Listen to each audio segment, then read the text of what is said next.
ॐ भूर्भुवः स्वः तत्सवितुर्वरेण्यं भर्गो देवस्य धीमहि धियो यो नः प्रचोदयात्। भारत के स्त्री पुरुष नर नारी हमारे बच्चे जो योग साधना कर रहे हैं उनको हमारा नमस्कार। योगियों, योगिनी, स्वास्थ्य प्रेमी और स्वास्थ्य में रुचि लेने वाले, स्वास्थ्य शिक्षा में जानकारी लेने वाले, आज फिर एक महत्वपूर्ण विषय के साथ आया हूं। सबसे महत्वपूर्ण विषय क्या है कि नारी जो है वो गर्भावस्था में कैसे स्वस्थ रहे। कहा जाता है भगवान सृजन का काम करते हैं और दूसरा धरती पे अगर सृजन का काम मनुष्य जाति के लिए कोई करता है तो वो नारी शक्ति ही है।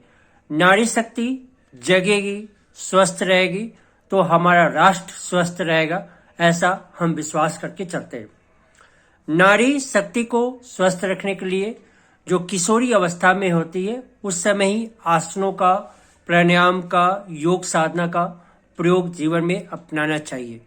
लेकिन चूंकि सृजन का काम है, तो सृजन का बहुत महत्वपूर्ण काम है, तो हमें ध्यान रखना होगा कि नर और नारी यानी पुरुष के शुक्राणु और स्त्री के गर्भाशय स्वस्थ हो।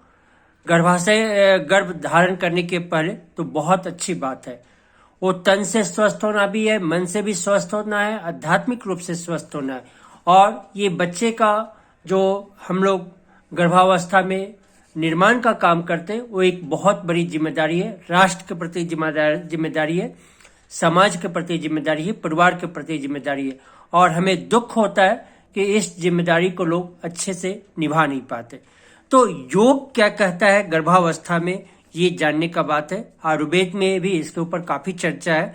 तो योग में हम उस अवस्था की बात करेंगे।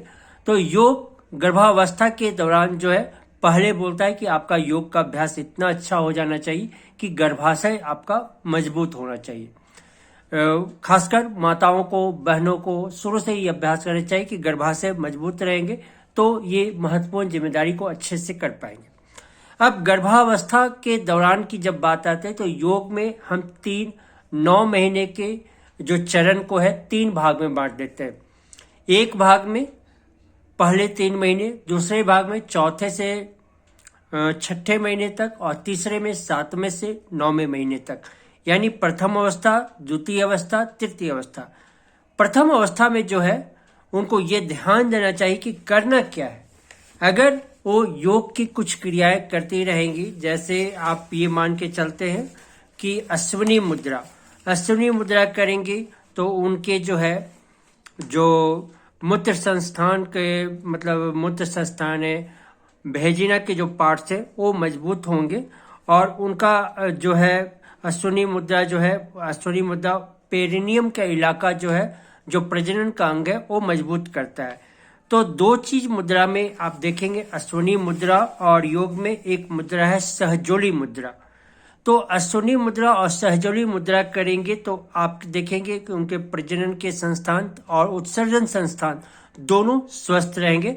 तो हमें लड़कियों से लेके महिलाओं को ये दोनों मुद्राओं का अभ्यास कराना चाहिए, अश्विनी मुद्रा और सहजोली मुद्रा। कहीं कहीं सहजोली मुद्रा का नाम है शक्ति चालनी मुद्रा।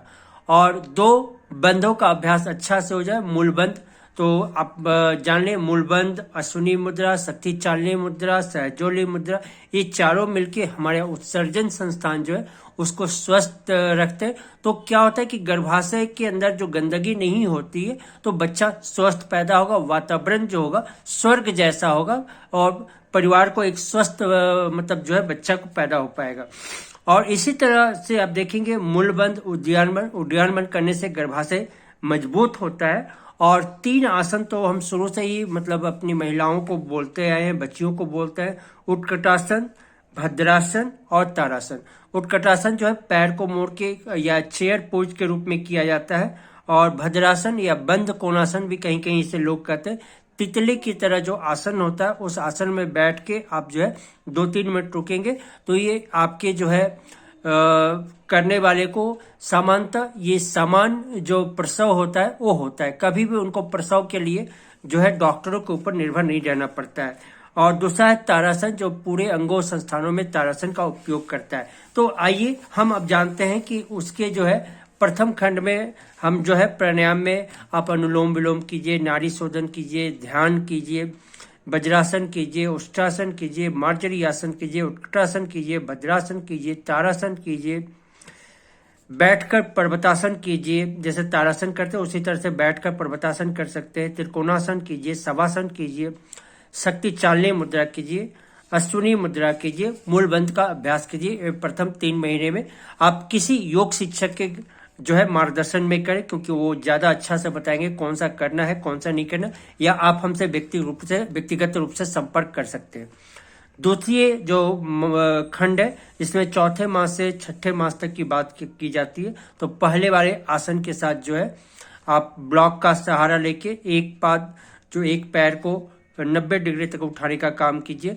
सेतु बंधासन कीजिए। सेतु बंधासन नहीं होता है तो कमर के पास ब्लॉक लगा के कीजिए। गिरवा संचालन की क्रिया उसमें जोड़ दीजिए। और मत्स्यासन कीजिए। जो सुप्त वज्रासन कर सकती है वो भी कर सकती है, वो सुविधा हो तो, क्योंकि अभ्यास के ऊपर निर्भर करता है। नहीं तो उसको छोड़ के आप केवल मत्स्यासन से कीजिए, काम चल जाएगा। तृतीय खंड जो है आपके 7वें से 9वें महीने का है, तो इसमें बहुत ध्यान रखना है। इस अवस्था में आपको प्राणायाम करने हैं, ध्यान करने हैं, योग निद्रा करने हैं, शवासन करने हैं, ओम का उच्चारण करने हैं। तो आप लेट के सांस लीजिए, गहरी लेट के सांस को उच्चारण, ओम का उच्चारण कीजिए।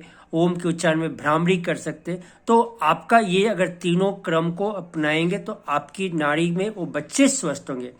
बच्चा वो लड़का हो या लड़की हो इससे मतलब नहीं, समाज को स्वस्थ बच्चा देंगे तो राष्ट्र मजबूत होगा, देश मजबूत होगा। तो नारी शक्ति जो है वो इतनी महत्वपूर्ण चीज है। और हम जाते जाते इसके ऊपर एक चर्चा कर रहे थे, जो जैविक घड़ी की जो है हमने एक चर्चा की थी। जैविक घड़ी में देखिए, ये जैविक घड़ी है जिसमें प्रातः 3 बजे से 5 बजे तक की हमने जीवनी शक्ति विशेष रूप से फेफड़ों में होती है, और प्रातः 5 से 7 बजे बड़ी आंत में होती है। देखिए एक और चीज आपको यहाँ दिखा दे, कब्ज की सरल चिकित्सा करके हमारे गुरुजी की किताब लिखी हुई है, और कब्ज सभी बीमारियों का कारण भी है। तो प्रातः 5 बजे से 7 बजे तक हमको मल त्याग अवश्य कर देना चाहिए। अगर इस समय मल नहीं होता है तो आप निश्चित रूप से कब्ज के शिकार होंगे, चाहे माताएं हो, बहनें हो, पुरुष हो, स्त्री हो, लड़के हो। तो सुबह 7 बजे तक मल त्याग नहीं करते तो उनको अनेक बीमारियों का होता है। और आप सूर्योदय से पहले अगर मल त्याग कर पाते तो और खुशी की बात है। तो हमने अभी तक जैविक घड़ी पर आधारित दिनचर्या में प्रातः 3 बजे से 5 बजे तक की चर्चा की, जो फेफड़े के रूप में थी, और 5 बजे से 7 बजे बड़ी आंत के रूप में की। तो इस अंक में नारी की गर्भावस्था के रूप में हमने बात की। अगर ये जानकारी आपको अच्छी लगी तो अपने मित्रों को, परिवारों को शेयर करें, उनको बांटें, क्योंकि ये बांटेंगे तो भारतीय नारी मजबूत होंगी। दूसरी चीज क्या करनी है कि अगर इस चैनल में पहली बार आए तो चैनल को सब्सक्राइब कीजिए। तीसरी चीज क्या है कि आप वीडियो देखते हैं तो अगर वीडियो को अगर अच्छी लगती है तो लाइक्स तो करना आपका कर्तव्य बनता है, उस कर्तव्य को पूरा कीजिए। और इसी तरह हम नई सीरीज में नई नई बीमारियों के ऊपर लेके आएंगे। धन्यवाद। ओम हरिओम तत्सत। और परिवार को स्वर्ग बनाने का काम करते रहेंगे। तो ये हमें काम करना है। धन्यवाद। ओम शांति।